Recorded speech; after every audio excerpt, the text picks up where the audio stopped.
Cet après-midi, le thème que je donne à mon message, c'est laisse ton cœur être guéri par Dieu des blessures émotionnelles.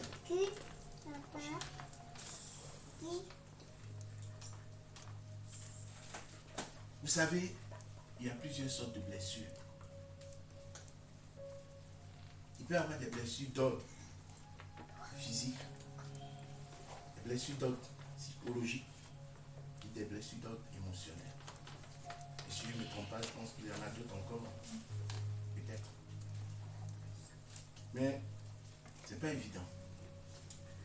Quand quelqu'un vous a blessé, a dit des choses, vous s'est comporté d'une certaine manière et que ça vous a atteint, croyez-moi, ce n'est pas facile à pardonner.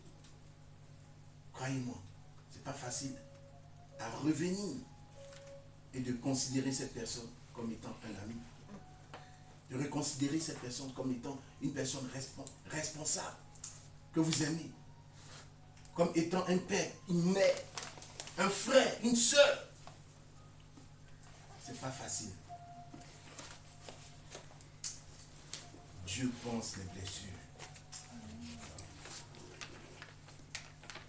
Quand j'écrivais ce message, j'étais en train de penser à des blessures que j'avais subies de la part de plusieurs personnes. L'Esprit de Dieu m'a fait comprendre, tu n'écris pas ce message pour toi. Tu l'écris pour d'autres personnes. Parce que si tu écoutes les blessures de certaines personnes, tu diras que tes blessures sont rien. Amen. Alléluia. Amen. Beaucoup de personnes ont subi des choses. Des jeunes filles ont été violentées par leurs parents, par leur père. Ça reste des blessures les plus profondes. Si ce n'est l'Esprit de Dieu, croyez-moi,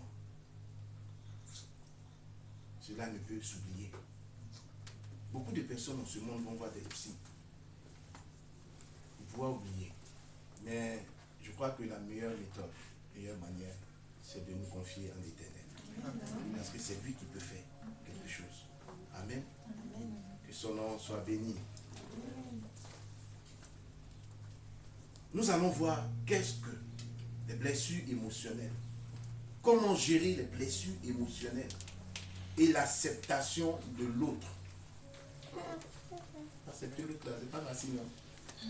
N'est-ce pas? C'est pas du tout facile. Mais Dieu est capable. Et je crois que celui qui est assis sur son trône va nous aider en cet après-midi. Amen. Qu'est-ce qu'une blessure émotionnelle? Une blessure émotionnelle, c'est une conséquence d'expériences douloureuses ou désagréables qui nous a causé de puissantes douleurs, de profondes douleurs.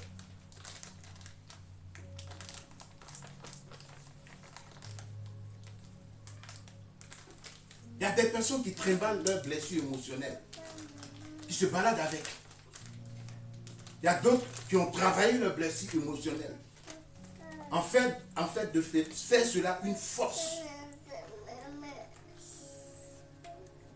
Le mot blessure, en grec, c'est trauma. Trauma, comme traumatisme.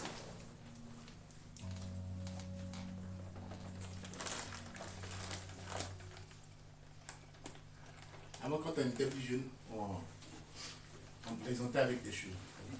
Il est traumatisé. On jouait avec. On dit rien, le gars là, il est traumatisé. Il vient te traumatiser tout de suite. Et croyez-moi, quand vous comprenez le sens aujourd'hui de ces genre de choses, vous ne pouvez pas jouer avec. Dieu nous invite à progresser, à avoir un cœur de paix. Alléluia. Je dirais que ce serait encore merveilleux de vivre sans le trauma, sans blessure émotionnelle. N'est-ce pas? D'avoir une vie paisible, de se dire que, est-ce que j'ai besoin de tout ça? Non, j'en ai pas besoin. Est-ce que J'ai besoin de parcourir ces choses, de vivre ces choses. Non, j'en ai pas besoin. Mais malheureusement, cela existe. Malheureusement, certains, quand ils apportent leur témoignage, commencent à pleurer. Parce qu'ils sont passés par des choses difficiles. Par des choses douloureuses. Où des personnes n'ont pas été sympas envers eux. Ça peut être un oncle, ça peut être une tante. Au lieu de leur apporter de l'amour, ils ont été méchants. Ils ont mal agi. Ils les ont traités comme des esclaves. Ou certaines personnes qui ont été traitées d'une certaine manière. Comme un frère là, qui m'expliquait quand il était à Kataji. Il dit vraiment, il y avait des pasteurs là-bas vraiment qui les traitaient d'une certaine manière. Il lui a dit, et l'un des pasteurs lui a dit, c'est ta formation. Il dit, mais quelle formation? Je suis en train de souffrir, tu me parles de ma formation. Je vais vous dire une chose. Dieu ne t'envoie pas la souffrance. Dieu t'envoie te former tous les jours de ta vie. Dieu nous envoie passer par des situations, on dira un peu difficiles. Mais quand vous prenez le cas de Job, vous allez voir que Dieu a toujours eu des regards sur lui. Des regards sur Job. Malgré ce qu'il traversait, Dieu avait les regards sur lui. En aucun moment, la Bible dira que Dieu l'a abandonné. Est-ce que vous avez entendu? Vous avez lu ça? Non. Dieu avait toujours les regards sur Job. Parce qu'il avait un plan pour la vie de Job. L'un des versets où on dira que Jésus a été abandonné, c'est où ça? C'est où ça? Que le Père l'a quitté, c'est où? À la croix. À la croix. Il cria, Père, pourquoi m'as-tu abandonné? Pourquoi? Parce que la seule raison qu'il portait quoi? Le péché du monde sur lui. La douleur, la souffrance. Quand on dit ça, c'est facile de le dire en bout des lèvres. Mais le vivre, le traverser, ne serait-ce qu'un petit moment, même si on te dit de vivre ça pendant 1 heure, et puis on te donne de l'argent. C'est bon, non? Tu sors là avec un sac rempli de milliards. C'est bon? Mais croyez-moi, ça dépend de quelle souffrance, de quelle douleur. Ce n'est pas les petites douleurs, on dit, comment on dit ça même? Ma copine m'a laissé ou bien mon copain m'a laissé. Là. Voilà. On parle de souffrance de Goumen. Voilà, c'est pas la même chose. On parle de réelle souffrance. Nous-mêmes, on peut sortir de là. C'est vrai, non, les jeunes. Dieu nous donne la force. Alléluia. Je sais que vous êtes des hommes forts, des femmes puissantes. Alléluia. L'Éternel qui fait. Mais ce dont je suis en train de parler, c'est de réelle souffrance. Effectivement, si nous prenons le cas, je prends par exemple le cas de personnes qui sont sorties de guerre ou des exilés d'Israël. Vous savez, ce qu'ils ont vécu là-bas, on ne peut imaginer. Comment ils ont été traités. Imaginez un peu. Comprenez les personnes qui sont allées en guerre et qui rentrent chez eux. Il y a d'autres même qui peuvent se lever si on ne leur arrache pas leur âme pour tuer les personnes de leur famille. Ou bien pour s'arracher. C'est-à-dire sauter la vie. Pourquoi? À cause du traumatisme. On appelle cela des blessures de guerre. Et ça reste au fond de vous. Et ces choses sont douloureuses. D'autres même préfèrent sauter la vie. Mais pourquoi? Parce qu'ils ne savent pas que Christ a payé un prix pour nous. Parce qu'ils ne savent pas que l'Éternel est vivant. Parce que personne ne l'a parlé de Jésus. Alléluia. Mais nous, on nous a parlé du Seigneur Jésus. Et c'est lui qui peut faire toutes choses. Amen. Malheureusement, quand cela nous arrive, la première des choses, on pense au règlement de compte. Ce qui m'a fait là, je ne vais jamais pardonner. Ça, je ne vais jamais oublier. Voilà notre première parole. On pense toujours au règlement du compte. Mais est-ce que tu crois que c'est ce que le Seigneur veut pour ta vie? Est-ce que tu penses que c'est ce que l'Éternel attend de toi? Non. Je crois que ce que Dieu attend de nous, c'est que nous nous souvenons que nous avons un Dieu puissant. Dis Amen. Amen. Que nous souvenons que nous avons un Dieu puissant. Amen. Un Dieu qui peut tout. Prenons un exemple encore d'une blessure physique. Vous savez, la blessure physique, si elle est mal traitée, elle va s'infecter. Et même, par moment, ça, 2 fois, ça peut t'emmener où ça? À la mort. Elle va s'infecter et puis t'emmener à la mort. Crier d'autres choses. C'est pareil que la blessure émotionnelle. Plus nous la gardons, plus ça nous transforme, mais pas de la bonne manière. Il y a d'autres qui deviennent encore plus méchants. Parce qu'ils ont vécu ces choses. Ils vont te voir, tu les énerves déjà. Pourquoi? Parce qu'ils ont gardé quelque chose en eux. Ils ont eu une blessure qu'on ne peut plus traiter. Alléluia, que le Seigneur nous aide. Que le Seigneur nous aide. En surface, tu vas voir la soeur. Ma soeur, comment vas-tu? Alléluia, le Seigneur est vivant. Il va bien. Oh là là. Alléluia. Tu vois une joie de facette. Ah, le Seigneur est vivant. Alors qu'au fond, elle souffre. Tu vois le frère? Oh mon frère, comment vas-tu? Oh, le Seigneur est merveilleux. Gloire à Dieu, que son nom soit béni. Alors que c'est fou. Dieu est merveilleux, mais tu souffres à l'intérieur de toi. Dieu est puissant, mais à l'intérieur de toi, quelque chose se passe. Est-ce la paix? Non. Est-ce la souffrance? Oui. On ne peut imaginer combien de fois. Certaines personnes crient, oh Seigneur, aide-moi. Oh Éternel, aide-moi. Pourtant, ils sont dans une vie de péché. Ils demeurent dedans et puis, oh Seigneur, aide-moi. Oh Éternel, aide-moi. Et puis, ils sont, mais sors de là. Dis à l'Éternel, Seigneur, je fais un pas. Aide-moi à sortir de là. Devant ces petits complets, ça les transforme. Ils deviennent plus méchants. Frère, nous avons besoin du Seigneur Jésus. Alléluia. Amen. Que le Seigneur nous aide. Amen. Ne vivons pas dans les faux semblants. Ne paraîtrons pas comme étant des personnes aimables, gentilles. Mais demandons à Christ de nous aider. La première fois où l'Esprit de Dieu m'a interpellé sur mon caractère, j'ai commencé à dire à Dieu, Seigneur, pardonne-moi. Pourquoi? Parce que je pensais que je faisais tout bien. Parce que je pensais que c'est ce que Dieu voulait. Mais au fait, ce n'était pas ça. Parce que j'avais intérieurement, au fond de moi, beaucoup de blessures émotionnelles. Tellement de choses que j'avais vécues, qui étaient comme pour moi un fardeau. Je ne m'étais pas rendu compte. Quand je voyais les autres en joie, j'étais content pour eux. Mais sans plus. Et c'est fini.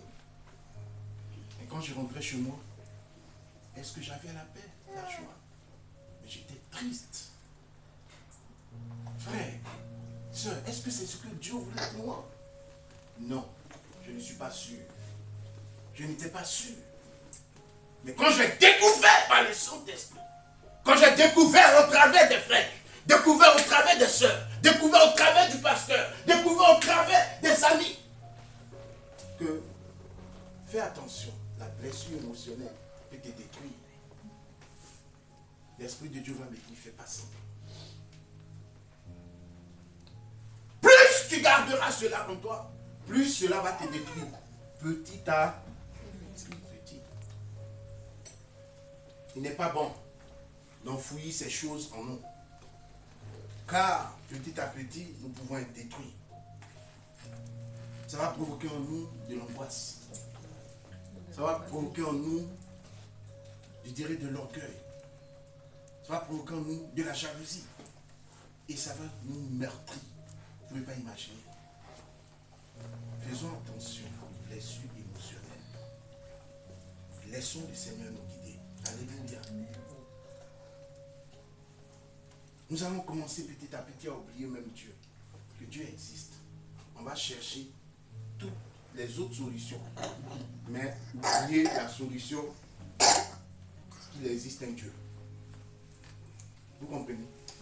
Il y a tellement de personnes qui recherchent la paix aujourd'hui, qui n'imaginent même pas. Ils vont voir des puissants sorciers. Ils vont voir des marabouts. Tout simplement pour avoir quoi? La paix. Pour être guéri de plusieurs blessures émotionnelles. Dans le milieu du spectacle, ces genres de choses existent. Dans le milieu des stars, beaucoup sont riches, mais ils ne sont pas en paix. Ils ont des blessures émotionnelles. À un moment donné, quand ils n'en peuvent plus, ils se jettent par la fenêtre. On entend parler de suicide.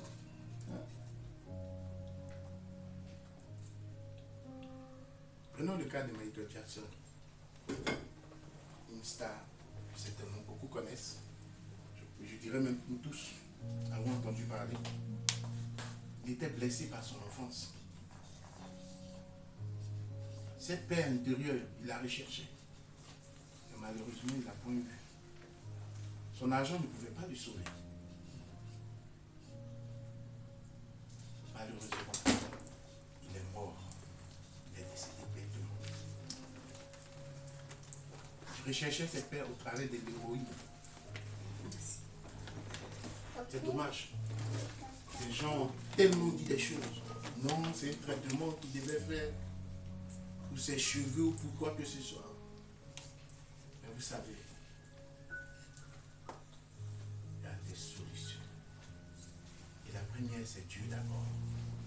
Alléluia. Mais comment gérer la blessure émotionnelle? Parce que Dieu veut nous guérir.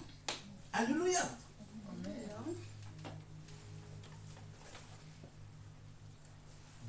Croyez-moi, la première solution, c'est le pardon.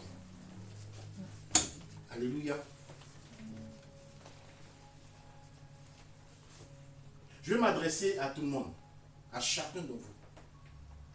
Si, au travers de mes paroles, au travers de mes actions, sans le faire exprès, j'ai blessé quelqu'un, je vous demande pardon. Je vous demande pardon. Parce qu'on ne s'y rend pas compte. On peut dire des choses, on peut poser des actes qui forcément ne sont pas les bons. Mais la personne peut être vexée. Que le Seigneur me pardonne. Amen. Frères et sœurs, pardonnez-moi. Amen. Que Dieu m'aide. La Bible dira du pardon que c'est une puissance qui libère. Je crois que l'homme a un cœur dur comme de la pierre. Mais Dieu apporte l'humilité en son cœur. Et en fait un cœur d'argile. La Bible nous dira dans le livre de Matthieu chapitre 6 verset 15 que si tu ne pardonnes pas à ton frère, Dieu ne te pardonnera pas non plus. Est-ce qu'on se comprend? On dit, Père, pardonne-nous nos offenses comme nous pardonnons à ceux qui nous ont offensés. Mais quand c'est à notre tour, on ne veut pas pardonner. Apprenons à pardonner. C'est l'une des forces qui nous permettront de gérer les blessures émotionnelles. Alléluia. Qui nous permettront de sortir de là, déjà. Parce que Dieu, dans son amour et dans sa puissance, se manifeste davantage. Mais comment veux-tu que Dieu puisse te quitter si tu ne pardonnes pas? Alléluia. Amen. Que l'Esprit de Dieu nous aide. Amen. pardonner pour être guéri. Nous devons, pour gérer ces blessures émotionnelles, frères et sœurs, nous devons manifester de l'amour.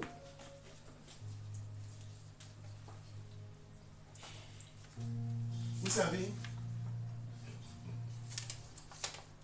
récemment, j'étais en train de parler avec ma femme. Et puis, elle a dit quelque chose. Ça m'a tellement touché. L'Esprit de Dieu va me dire, va, prends-la dans tes bras. Dis, laisse ça. Va la prendre dans tes bras. Alléluia. Amen. Je l'ai regardé et dit, ma chérie, laisse tomber. Laisse ça. J'allais la prendre dans mes bras. Vous savez, il y a des choses, des actions.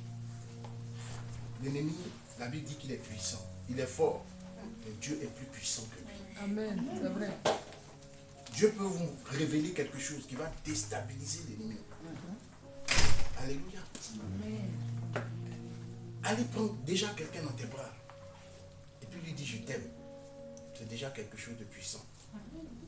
La personne peut oublier. Même ne serait-ce que pour quelques moments, quelques instants. Ce que tu lui as dit. Amen. Mais en même temps aussi, manifester cet amour en tant que jeune, en tant que jeune fille, en tant que jeune homme, en tant que mari, en tant que mère. C'est important. Alléluia. C'est important. Pour d'autres couples, l'amour filial est perdu. Alléluia. Quand il y a des histoires, madame regarde à gauche, monsieur regarde à droite. Ça devient des problèmes. Même le pardon même commence à ne plus exister. Mais Dieu, c'est lui qui fait toujours toutes choses. Mais souvenons-nous. Parce que c'est lui qui agit encore. Mais l'ennemi, lui, ne sait pas qui c'est. Qu'est-ce qu'il fait? Il te ramène le passé. Est-ce que tu te souviens ce qu'elle t'a dit là? Tu te souviens, non? Ce qu'elle a dit. Et ça arrive beaucoup aux femmes. Excusez-moi les femmes. Amen. Hey, Maman Noël. Amen. C'est vrai. Les hommes le font aussi. Mais en même temps, vous savez, ça vous plaisantez, j'ai dit ça. Mais en même temps, vous savez, il y a une chose. Il y a une chose qu'il faut savoir. Quand l'ennemi vous rappelle votre passé, le passé de ce que ton compagnon, ta compagne a fait, il faudra lui dire arrière de moi, Satan. Amen. Alléluia. Amen. Ce n'est pas de la blague. Arrière de moi, Satan. Et l'Esprit de Dieu agit. Ne laissons pas passer ce genre de choses. Sinon, il va vous traumatiser. Il va vous enflammer. Il va apporter au milieu de vous la colère. Plus jamais ça. Répétez après moi. Plus jamais ça. Plus jamais ça. Plus jamais ça. Plus jamais ce qui s'est passé. Plus jamais ce qui s'est passé. Au nom de Jésus.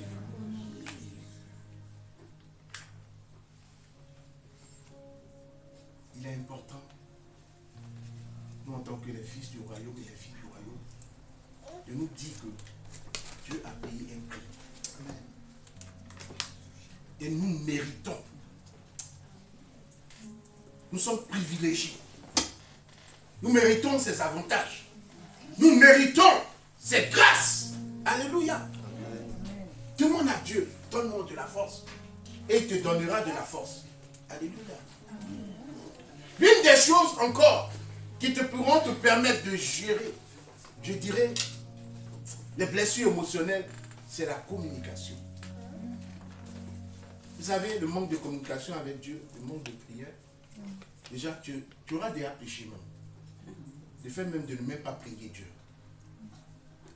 C'est un péché. Et dans le couple, c'est bizarre.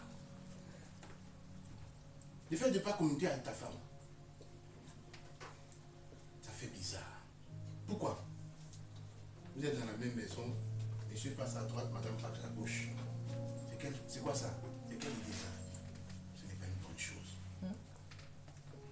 Tu es un frère en Christ, tu ne parles pas avec un autre frère en Christ. Quand tu le vois, Avant, vous asseyez côte à côte. Tu le vois, lui, il est assis au bout, toi, tu es assis ici. Vous venez prier qui? Vous venez pas prier Dieu. Bien sûr. Amen. Tu es une soeur en Christ. Vous étiez de bonnes copines. À cause de ces blessures, vous ne vous parlez plus. C'est quelle histoire? Et c'est dans la maison du Seigneur où vous êtes. Arrêtez-moi ça. Que l'Esprit de Dieu nous aide. Alléluia. L'Esprit de Dieu nous aide. Vous savez, ne donnons pas place à l'orgueil. Des fois, il y a des choses qui peuvent t'empêcher même de t'adresser à ton frère. Qui peuvent t'empêcher de t'adresser à ta soeur. Pourquoi? Ah non, moi je suis un grand là, on ne me parle pas comme ça. Non, c'est mon petit frère. Pourquoi? Arrêtons ça dans la maison du Seigneur. Alléluia. Arrêtons ça. Il y a comment s'adresser, comment communiquer. On peut faire des erreurs. Alléluia. Ça peut arriver. Mais des positions de moi je suis un grand. Ou bien tu ne parles pas comme ça. Ça là, c'est pas dans la maison du Seigneur. Dieu est amour. Dis à ton frère, Dieu est amour. Dieu est amour.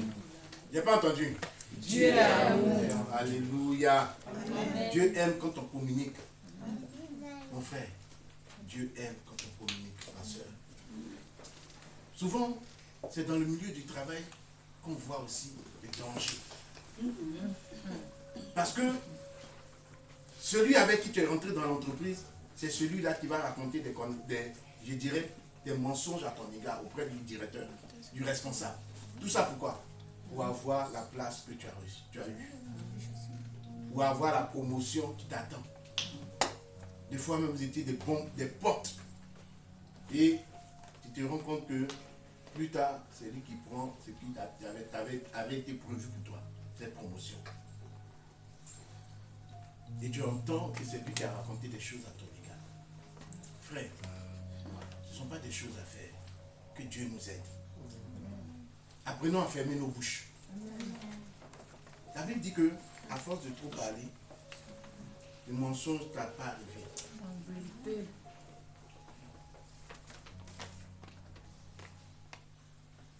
Il est important que Dieu nous donne de la sagesse. Que nous sachions communiquer. Alléluia. Amen. Que nous sachions communiquer. L'une des choses, je dirais même la principale, pour guérir les blessures émotionnelles, c'est le Saint-Esprit. Alléluia. Frère, si tu es rempli du Saint-Esprit, l'Esprit, déjà même l'Esprit de Dieu est en toi. Je ne pense pas que... Alléluia. Je ne pense pas que les blessures émotionnelles risquent de te contaminer. C'est pas possible. Dis avec moi, c'est pas possible. C'est pas possible.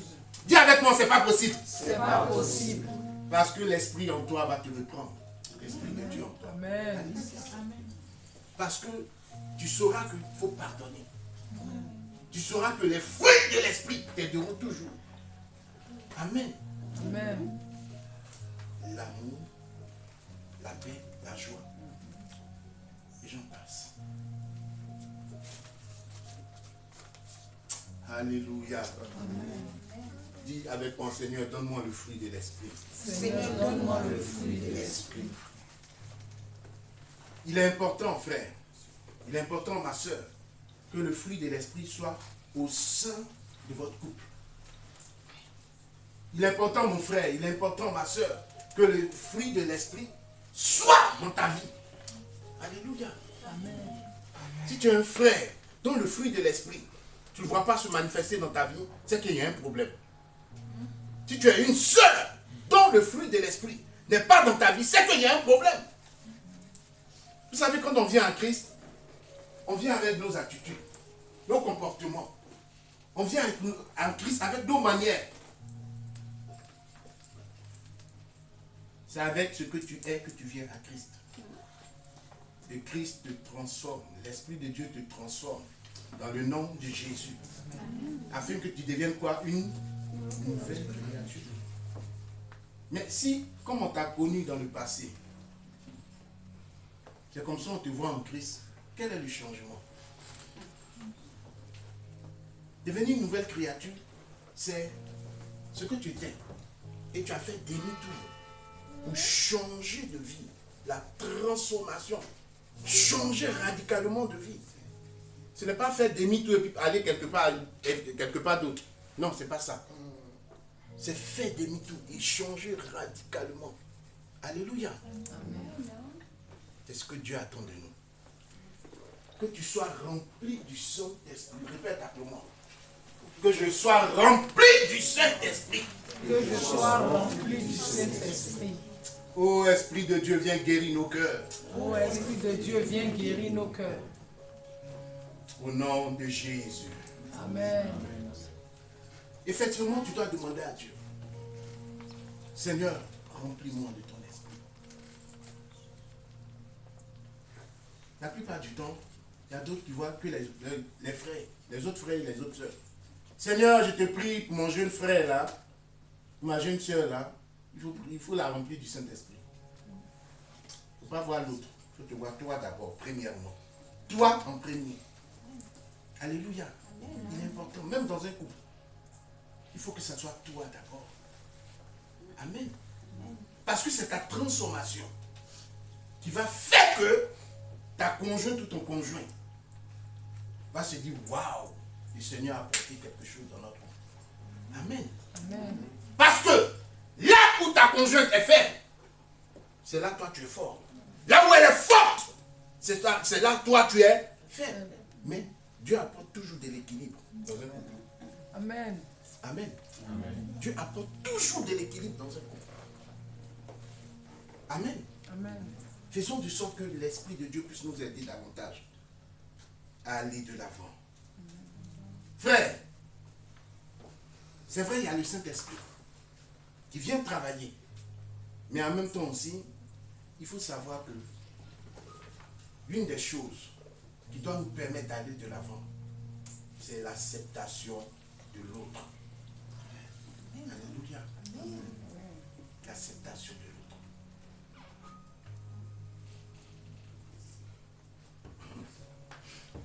Un jour, je parlais avec une soeur d'une autre assemblée que quelqu'un m'avait présentée. Et puis, je l'ai appelée et dit bonjour ma soeur, comment allez-vous? Elle dit oh, pasteur, ça va. Je suis en train de faire les courses, tout et tout. Il dit ah bon? Il dit mais que le Seigneur soit béni. Qu'il ne manque de rien dans votre maison. Et je bénissais le nom du Seigneur.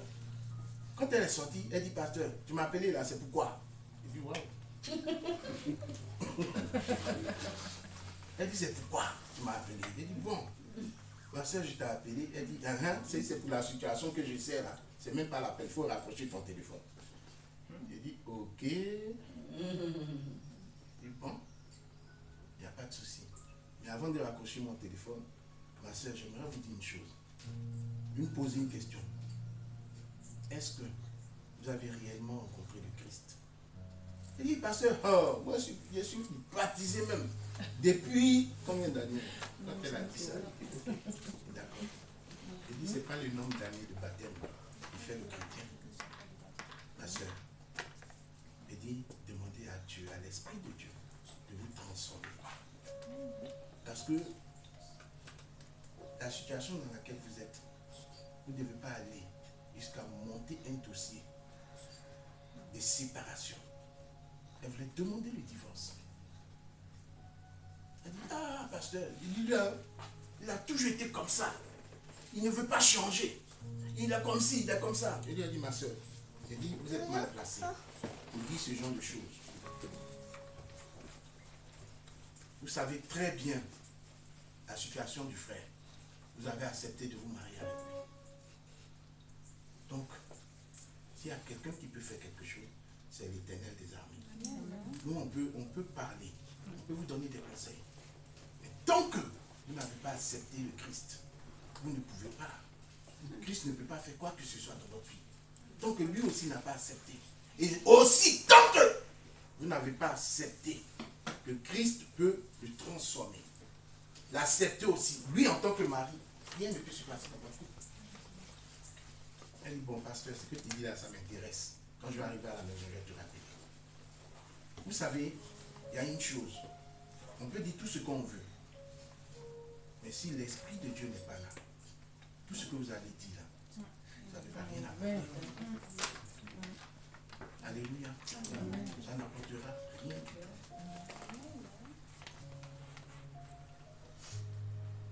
On est en train de bénir le nom du Seigneur, glorifier le nom de Dieu. Mais tant que, honnêtement mon frère, honnêtement ma soeur, si tu n'es accroché à Christ, tant que tu ne t'accroches pas à Christ, tu verras que ta vie va tourner en rond.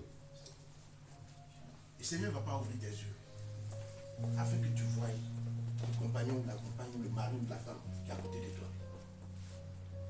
Et tant que tu marcheras comme tu es, tu ne pourras jamais l'accepter. Vous comprenez? Puis l'Esprit de Dieu nous aide. Dans le monde, on a tendance, dans cette réalité-là, à rapidement prendre des décisions quand ça nous arrange. C'est pour ça qu'on est rapide. Nous sommes très rapides. Ah lui là, non, il faut le laisser, il y a longtemps. Il faut t'amener sur lui. C'est pas ça. Quand tu écoutes la belle famille, bien, tu écoutes les cousins, les cousines, les nièces, neveux. Oh, lui là, oh, moi je connais avant, il faut le laisser. Il ne vaut rien. Il y a des conseils comme ça, on donne. Ah, c'est là, non, il faut la laisser. Elle ne vaut rien. C'est toi les conseils comme ça. Pourtant, nous sommes quoi? Chrétiens. Au lieu de les encourager à venir vers Christ, on les encourage à se séparer. C'est malheureux. L'acceptation de l'autre. Demandons à Dieu. C'est l'un des principes. La servante de Dieu pourra mieux développer cela que moi. L'un des principes même, avant de se marier, vous savez, c'est Seigneur, montre-moi à qui j'ai affaire. Montre-moi avec qui je prie. Montre-moi le cœur, le caractère de la personne. Alléluia. Comment je priais avec la servante de Dieu? J'ai dit à Dieu, Seigneur, il faut me montrer qui elle est. Montre-moi à qui j'ai affaire. Alléluia. La semaine qui a suivi, Dieu m'a montré son caractère. Il m'a montré son comportement. Et ce qui m'a montré de plus, c'est son amour. Alléluia. Amen. Son amour pour les autres, son amour pour Dieu. J'ai dit, waouh. J'ai dit, Seigneur, tu es Dieu puissant. Il est important de demander à Dieu, mon Seigneur, à qui j'ai affaire. Beaucoup vont se marier rapidement, mais ils ne connaissent pas leur compagnon. Ils ne connaissent pas leur futur mari, leur future femme. Ils ne les connaissent pas et puis ils rentrent dans le mariage. Quand ça commence à se chauffer, ah, moi j'ai parti. Tu vas où? Quelqu'un t'a appelé de l'autre côté. Moi je suis ton père, tu viens. Ah, papa, je suis parti de chez mon mari. Prends tes affaires, retourne chez ton mari. Retourne chez ta femme. Sachant que l'Éternel est puissant. Amen. C'est lui qui peut faire. La Bible dit que le cœur de l'homme est tortueux par-dessus tout et méchant. L'homme, l'être humain avec un grand H. L'être humain avec un grand H, laisse-moi vous faire comprendre que il se détache très rapidement et très facilement de Dieu. S'il a fait pour Dieu, il faut savoir qu'il peut le faire pour toi. Vous comprenez? Parce que son cœur est tortueux, mais son cœur est méchant. Il ne faut pas confondre la méchanceté et puis l'erreur. Vous comprenez? Il y a des gens qui peuvent faire des erreurs. Il y a des gens qui sont gauches. Il y a des gens, et ils sont méchants même. Ils sont méchants. Vous comprenez? Quand vous tombez sur ce genre de personnes, priez Seigneur pour changer son cœur. Même si quelqu'un est gauche, Seigneur, il faut lui montrer, il faut le changer. Alléluia. Demandons au Saint-Esprit de se manifester davantage. Amen. Effectivement, ce dont je parlais est dans Jérémie chapitre 17, verset 9.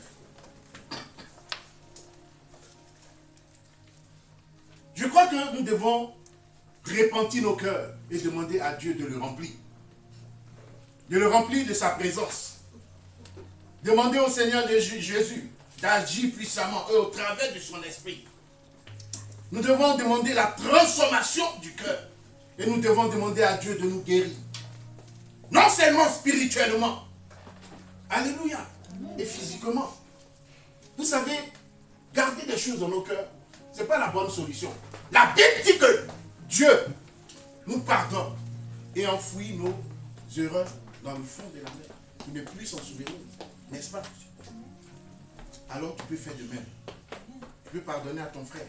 Tu peux pardonner à ta soeur. Tu peux pardonner à ton épouse. Tu peux pardonner à ton époux. Alléluia. Amen. Mais ne garde rien dans ton cœur. Que le soleil ne se couche point sur ta colère. C'est ça, non? Amen. Alléluia. Que le Seigneur soit béni. Pour aller vers la fin, je voudrais dire que ayons de bonnes pensées. Frère, ayons de bonnes pensées. Le cœur de l'homme, la pensée de l'homme, en moins de combien de secondes l'homme pense mal. Vous ne pouvez même pas imaginer. Un homme blessé, une femme blessée. Ses pensées, ça tournoie dans sa tête, dans son cœur. Lui, la même s'il pouvait mourir même. C'est la même si elle pouvait ne plus être la même. Ce ne sont pas de bonnes pensées. Croyez-moi.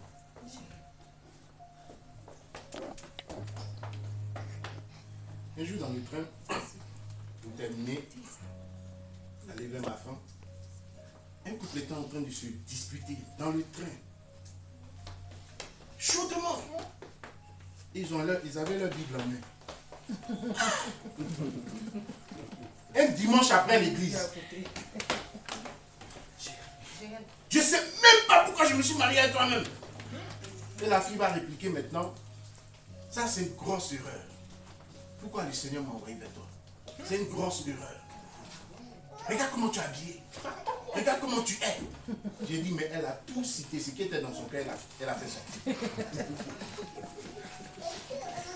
Vous savez, ça c'est le produit, c'est le résultat des choses qui ont été emmagasinées dans le cœur. Depuis quoi?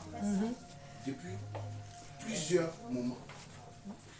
Et c'est la goutte d'eau qui a fait déborder le vase. Elle lui a craché ça en plein visage. Dans le train. Et de surcroît, avec une Bible à la main. Frère, que ces genres de choses ne vous arrivent pas. Alléluia. Et je termine avec ce verset. Notre verset de base qui nous dit quoi? Que nous, en tant que fils du royaume, nous devons marcher et faire confiance à Dieu. Parce que c'est lui qui peut guérir le cœur blessé. C'est lui qui peut agir avec puissance et autorité. Car sans Dieu, sans l'Esprit de Dieu, tu ne peux rien faire. Que Dieu nous guérisse et que Dieu nous bénisse au nom de Jésus. Amen. Amen.